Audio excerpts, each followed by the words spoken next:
What is up, my little pretties? It's your mistress, the Queen of Lions. And today we are back with another episode of Shadow Tales. Today, this is episode 10.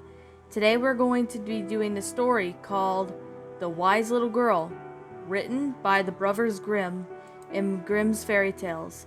Sure hope you enjoy this video. And if you do, please leave a like, hit the subscribe button, and ring the bell for notifications so you'll get to see more of these episodes.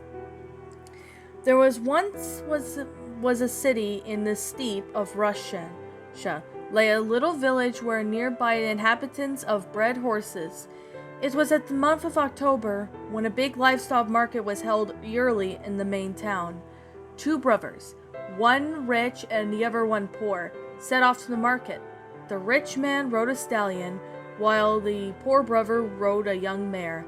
At dusk they stopped beside an empty hut, and tethered their horses outside before going to sleep.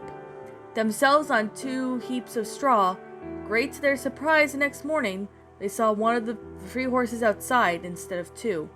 Well, to be exact, the newcomer wasn't really a horse, it was a foal, to which the mare had given birth during the night. It had the strength of the struggle to its feet, but after a drink of its mother's milk, the foal staggered its first steps. The stallion greeted it with a cheerful whine, and then the two brothers set their eyes for the first time. The foal was standing beside the stallion. "It belongs to me!" exclaimed Dmitri, the rich brother, the minute he saw it. "It's my stallion's foal!" Ivan, the poor mud brother, began to laugh. "Who ever heard of a stallion having a foal? It was born to my mare."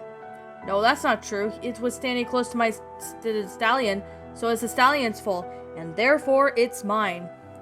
The brothers started to argue, and then they decided to go into town to bring the matter before the judges. They were still arguing when they headed for the big square, where the courtroom stood, but they didn't know that it was a special day. That day, once a year, the emperor himself administered the law. He himself received all who came seeking justice of the brothers, who were ushered to his presence, and they told him about the dispute. Of course, the emperor knew perfectly well on who is the owner of the foal. He was the point of proclaiming in the favor of the poor brother, when suddenly Ivan developed an unfortunate twitch in his eye. The emperor was greatly annoyed by this familiar humble peasant, and decided to punish Ivan for his disrespect. After listening to both sides of the story, he declared it was difficult, indeed impossible, to say the exact of whose foal's rightful owner, and being in the mood for the spot of fun, since he loved posting riddles and solving them as well, to the amusement of the counselors, he exclaimed, "I can't judge which one of you should have the foal, so it will be awkward and will be awarded to whichever for you solves your following riddles. What is the fastest thing in the world? What is the fattest? What is the softest? And what is the most precious? I command you to return to the palace in a week's time for your answers." Dmitri started to puzzle over the answers as soon as he left the courtroom. When he returned home, he realized that he had nobody to help him. "Well, I'll just have to seek help, for if I can't solve these riddles, I'll lose the foal." He then remembered a woman of one of his neighbors, whom he had once lent a silver ducat. That had been some time ago, and with the interest of the neighbor, who owned 3 ducats, and since had a reputation for being quick-witted, it was also very astute. He had decided to seek for advice in exchange for canceling part of her debt. But the woman was not too slow to show her attitude as who she really was. Probably demanded that the whole debt will be wiped out in exchange for the answers. "The fastest thing in the world is my husband's bay horse," she said. "Nothing can beat it.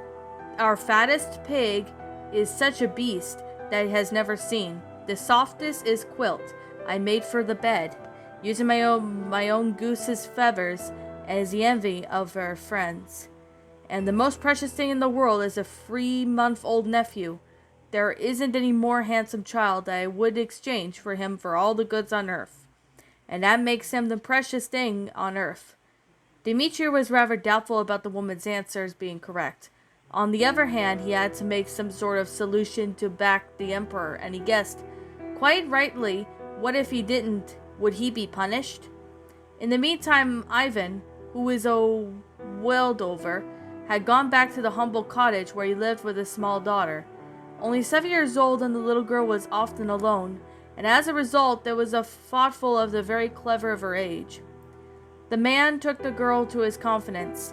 Like for his brother, he knew that he would never be able to find the answers by himself. The child sat in silence for a moment, then firmly said, "Tell the emperor that the fastest thing in the world is the cold north wind in winter. The fattest is the soil in our fields, where the crops gives life to men and animals.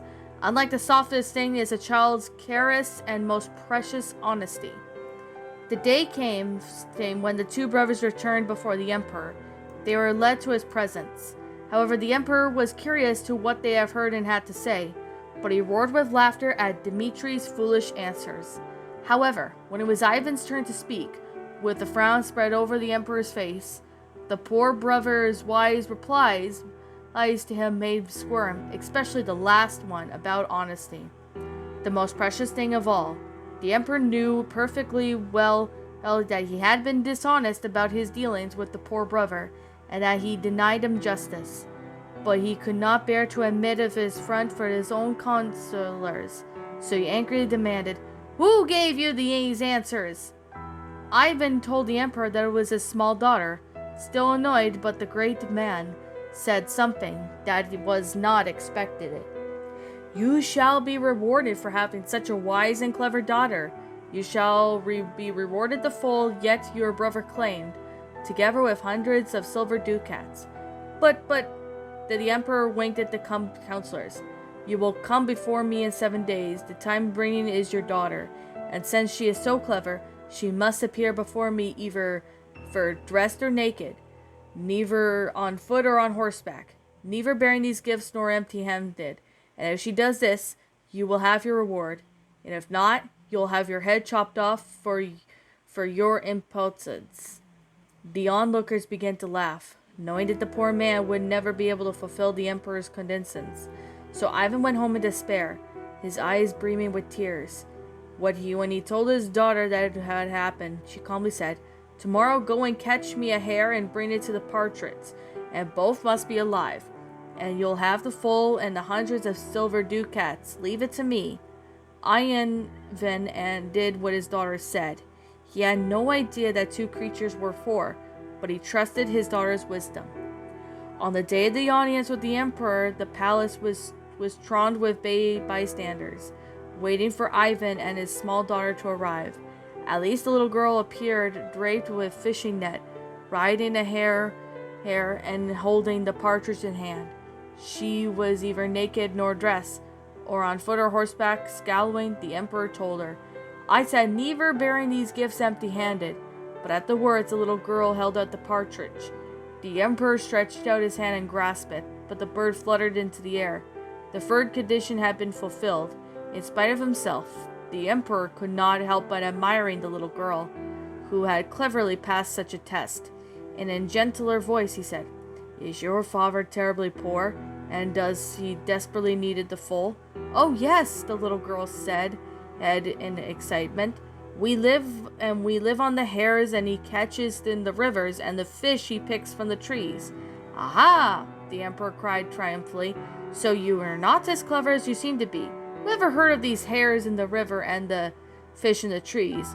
To which the little girl swiftly replied, "And to whoever heard of the stallion having a foal?"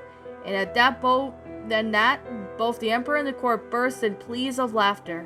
Ivan was immediately given to his 100 silver ducats and the foal, and the emperor proclaimed, "Only in my kingdom such a wise little girl could be born." And that, my little pretties, was The Wise Little Girl, written and made by the Brothers Grimm. If you happen to be brand new here on this channel, be sure to like, comment, and subscribe. And if you're new to, and be sure to ring the bell for notification. I hope you all enjoyed this video, and as always, I will be seeing you all in the next video. Peace out, everyone. And as always, please roll the outro. because I'm out.